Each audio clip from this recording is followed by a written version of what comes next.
Hi friends, welcome back to my channel. Today recipe వచ్చేసి మేక తలకాయ కూర. ఈ కర్రీతో వేడి వేడి రైస్తో, జొన్న రొట్టె, రాగి సంకటితో తింటే చాలా అద్భుతంగా ఉంటుందండి.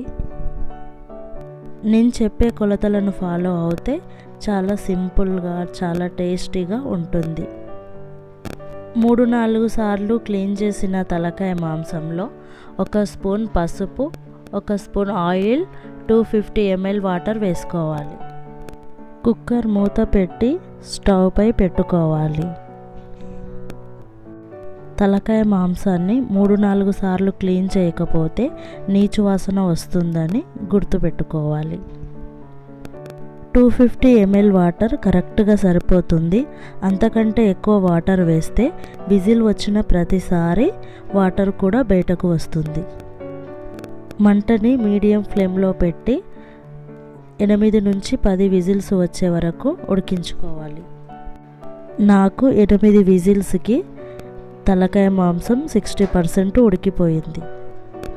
స్టవ్ ఆన్ చేసి ఒక కడాయి పెట్టి 1 కప్పు ఆయిల్, యాలకులు, లవంగాలు, చెక్క, బిర్యానీ ఆకు, ఉల్లిపాయ ముక్కలు వేసుకోవాలి. ఉల్లిపాయ ముక్కలు లైట్ గోల్డెన్ కలర్ వచ్చే వరకు బాగా ఫ్రై చేసుకోవాలి. ఫ్రై అవుతున్న ఉల్లిపాయ ముక్కలలో 2 పచ్చిమిరపకాయలు, 1 స్పూన్ అల్లం ఎల్లిగడ్డ పేస్టు, 1/2 స్పూన్ పసుపు వేసుకోవాలి. ముందుగా ఉడికించి పెట్టుకున్న తలకాయ మాంసం కూడా వేసుకోవాలి. ఇది సుమారు 1 కేజీ దాకా ఉంటుంది. 1 నిమిషం పాటు ముక్కలు ఆయిల్లో ఫ్రై అయిన తర్వాత 2 లేదా 3 స్పూన్ల కారం వేసుకోవాలి. కారం ఎక్కువ వేసుకుంటే స్పైసీగా చాలా బాగుంటుంది. కారం ముక్కలకు బాగా పట్టేలా బాగా కలుపుకోవాలి. కొంచెం సాల్ట్ వేసుకోవాలి. ఈ కర్రీకి సాల్ట్ కొంచెమే పడుతుంది, సరిపోకపోతే తర్వాత వేసుకోవచ్చు. 2 గ్లాసుల వాటర్ వేసుకోవాలి. 2 గ్లాసుల వాటర్ అంటే సుమారు 500 ml వాటర్ అని అర్థం.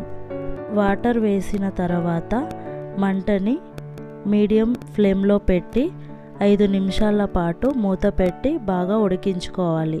5 నిమిషాల తర్వాత మూత తీసి కోకోనట్ పౌడర్, జీలకర్ర పొడి, ధనియాల పొడి, గరం మసాలా వేసి మంచిగా కలుపుకోవాలి. కోకోనట్ పౌడర్ వల్ల గ్రేవీ తిక్కుగా వస్తుంది.